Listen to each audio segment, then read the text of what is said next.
Okay, then we can continue by making the ground targets. So we can shoot the buildings on the ground. First of all, we're going to make these prefabs. So we're going to start with one building, for example this one, and we're going to turn this into a mover interpactor because we want to change the mesh at runtime, so then we cannot have a static mesh. So I right clicked it, convert to mover, there we go, make sure it has collision, so double click, and in the properties go to collision and set this to block all, and then go to Kismet and make a new sequence somewhere. It's important that you make a new sequence. If you do not do that, then when you make it prefab, it will include everything you have over here, and you really don't want to have that. A sequence is basically like a page, like another workspace, something like that. So if you right click and you take create new sequence and type in a name, you don't really have to type in a name, but let's call it barracks or something. Okay, so then you have a sequence over here. You can also see it showing up in the list over here. If I now click barracks, you can see it's an empty workspace, whereas this one has everything else. So that's what we want to have. We have an empty workspace. We take the interpactor we have over here. Make sure it's selected. Go to Kismet, right click, new event using interpactor 5 or whatever number you have. Take damage. So as soon as it's hit by your gunfire, there we go. And then you want to set in here, you have damage threshold. So the amount of damage it has to take before activating the event. Let's bring that down to 1. Make this 1 too. So it will explode immediately upon the first impact. So if you would like, you could bump this up to, for example, 50. So you have to shoot it quite a while before it will explode. But for the sake of example, I'll simply use 1. Also, if you do set this to 50, for example, or 50, you would have to bring this to 0. Because otherwise you can only shoot it once. And that one hit it will take is unlikely to cause 50 damage. So if you intend to have it multi-hits, make sure you make this 0. Okay, next up, we want to spawn an explosion particle. And we want to remove the mesh. What do we actually want to do? We want to remove this mesh, replace it with a damage state. We want to spawn a +1 score pop-up. We want to increase the actual score itself. We want to play a sound, and we want to have a particle, an explosion particle. So let's start off by making the explosion particle. In the content browser, in the particle group, we have building ground explosion. Looks like that. Kind of very simple particle. It's not very super pretty, but it works. So we'll use that one. You don't have to add it to the level. Just make sure it's selected. We have it selected. Go back to Kismet, right click new action. Actor Factory X from extended.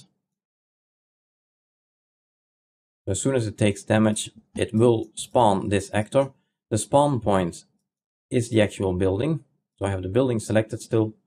I right click and it shows up over here in new object file using interpactor 5. So the spawn point is going to be the building itself.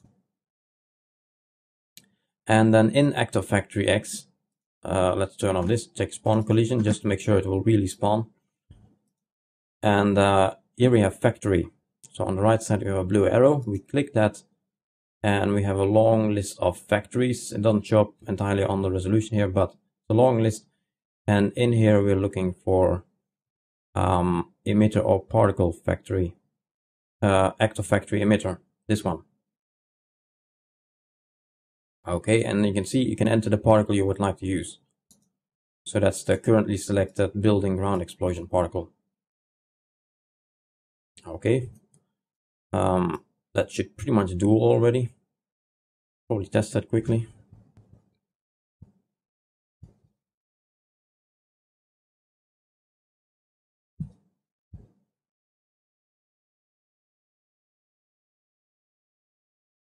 And it worked. You probably didn't see it, but I saw an explosion where it hits, so that works.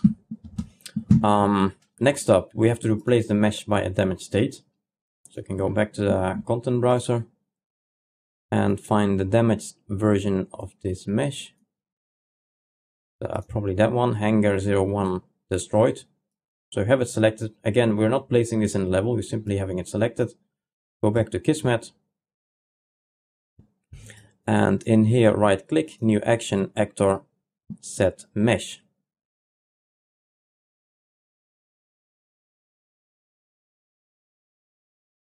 And the target is the interpactor, so that one. And the new static mesh to set is hangar 01 destroyed. Don't need to do anything else, it's pretty much fine as it is. And then next up we have to set the score, or have the score particle rather. So we're pretty much going to do this a second time. You can just duplicate this one actually. And then in here we assign the score particle instead. So that's this one.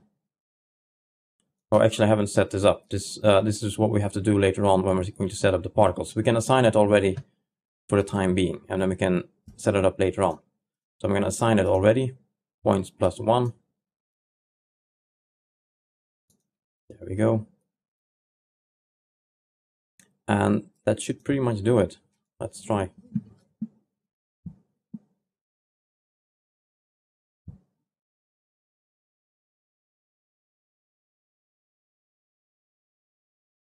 And that works. Yeah, now the building is destroyed and we had an explosion particle.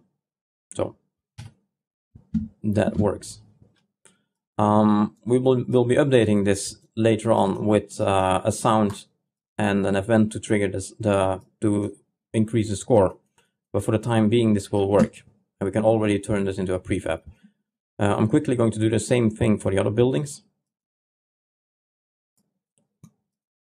So I'll quickly go through this. I'll make a couple of new event sequences for each of them.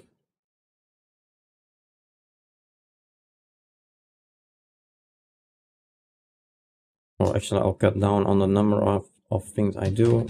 Let's just do it on 3 of them to keep it simple.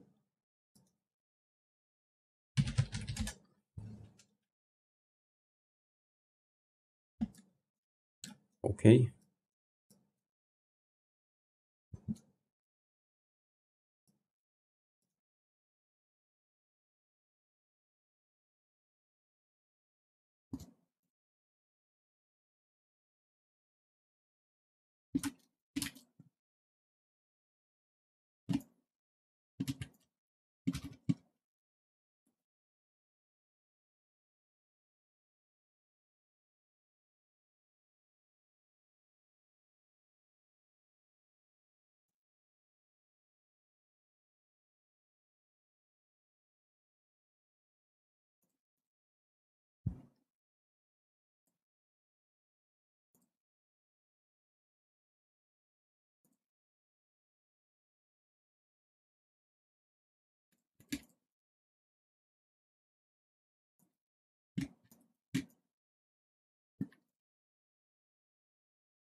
Okay, so we have all the buildings converted, at least this set.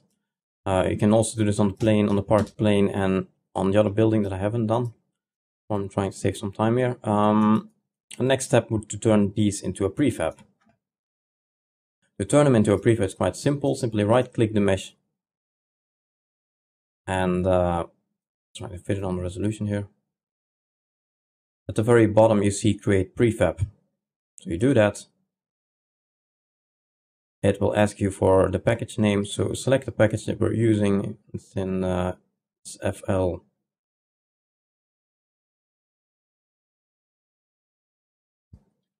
Again, I'll also just directly type it if you can't find it.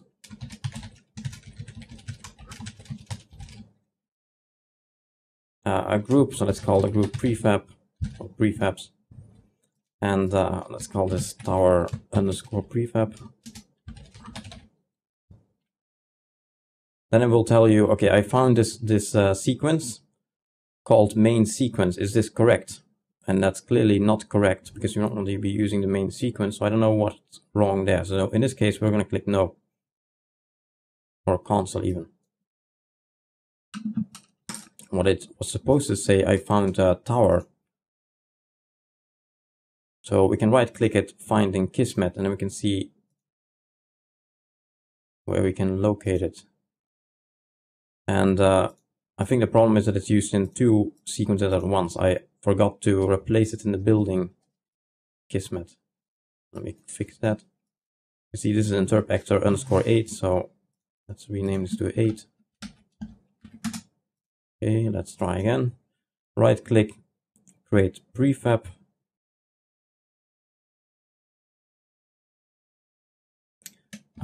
FL game asset start group prefabs tower prefab, and now it correctly detects my sequence. So it says I found Unreal Kismet sequence tower. Is this correct? Yes, it's correct. So yes. Do you want to replace this with this new prefab? Yes. And that's it. It's now a prefab. You can see there's a P here. So this is a prefab. And the reason why we're making a prefab, I can show you that with the other building. So let's do this one also. It's very difficult to fit it on the resolution. Okay.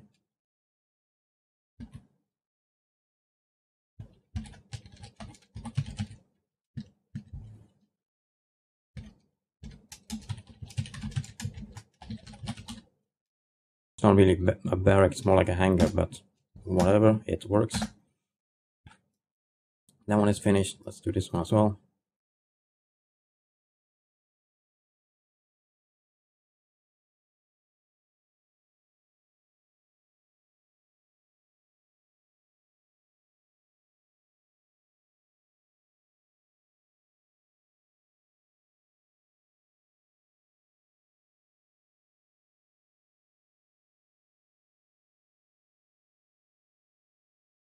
Okay, let's save the package, because as you can see, it's now located over here.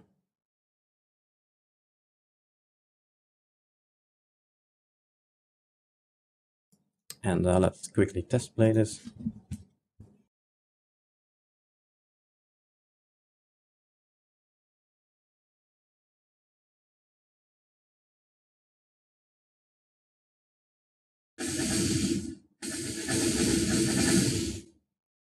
So everything works.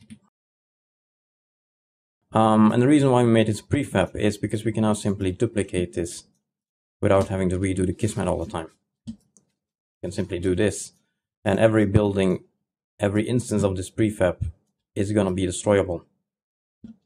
So I'm quickly going to place out a couple of these buildings here and a series of tanks.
and everything works.